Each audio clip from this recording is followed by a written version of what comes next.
Okay, what's baby gonna be? I think I'm going to be a girl. I think baby's gonna be a boy. Oh, A boy? I think I'm going to be a girl. A boy. A boy. Boy. What are you doing? You shouldn't be on the bed. Hmm?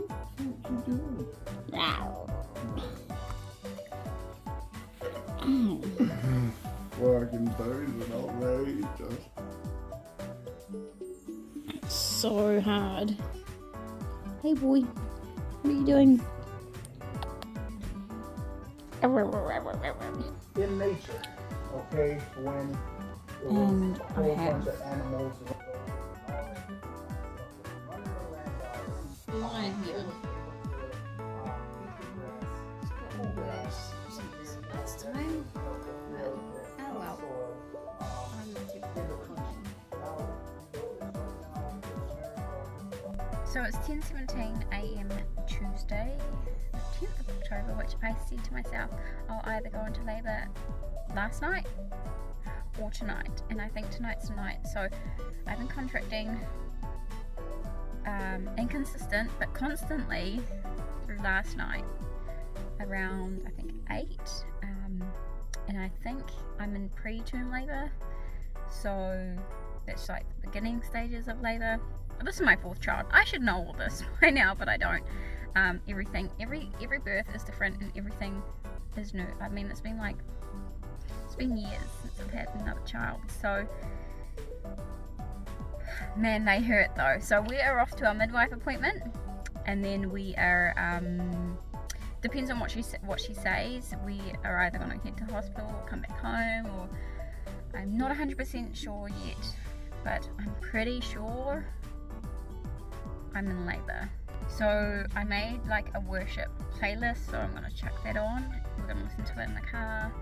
I'm going to listen to it while I have my contractions, and just be at peace. I suppose try and be at peace as much as I can despite the pain. So contractions are about 8 minutes apart. I'm feeling a little bit emotional. It's been about an hour and I've been watching YouTube, and I don't know if you can tell, but I have been crying through the contractions. I don't know whether, obviously it's painful, but I think it's due to my emotions and what's to come. It's making me feel so, I don't know, overwhelmed. But this, the contractions are getting a lot stronger. We still got a fair amount to go. I'm dreading it. I'm really, really dreading it. The clinic, and we got checked, and was 3 centimeters dilated. The midwife said, do you want to get your waters popped at home or at hospital?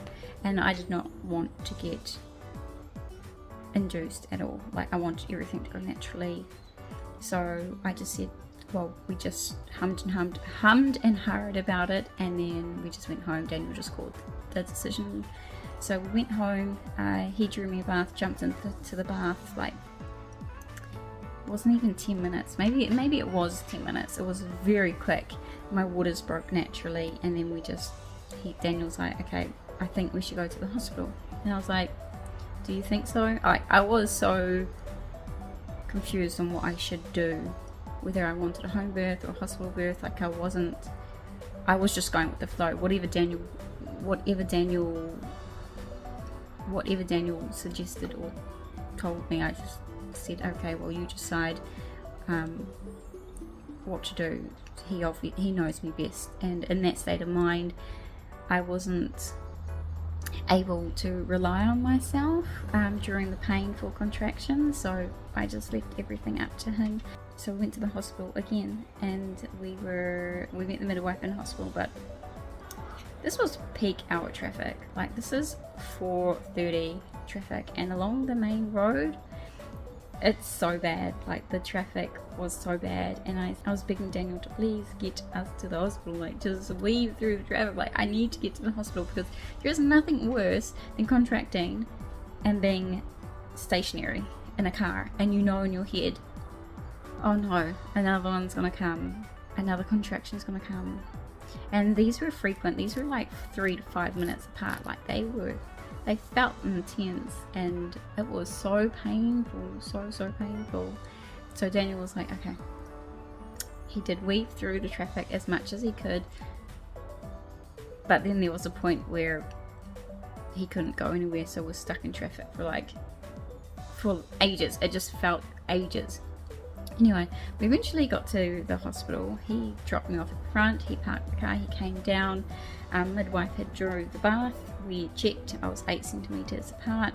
At this point I was contemplating the epidural because the pain was just so intense. Like, I've never experienced, well, I mean, I have experienced this before, but because I think it's because of how fast the labor was going. I wasn't used to having, I don't know, I just wasn't used to it being this fast, and it was just intense, fast, just bang, pretty much basically just happened.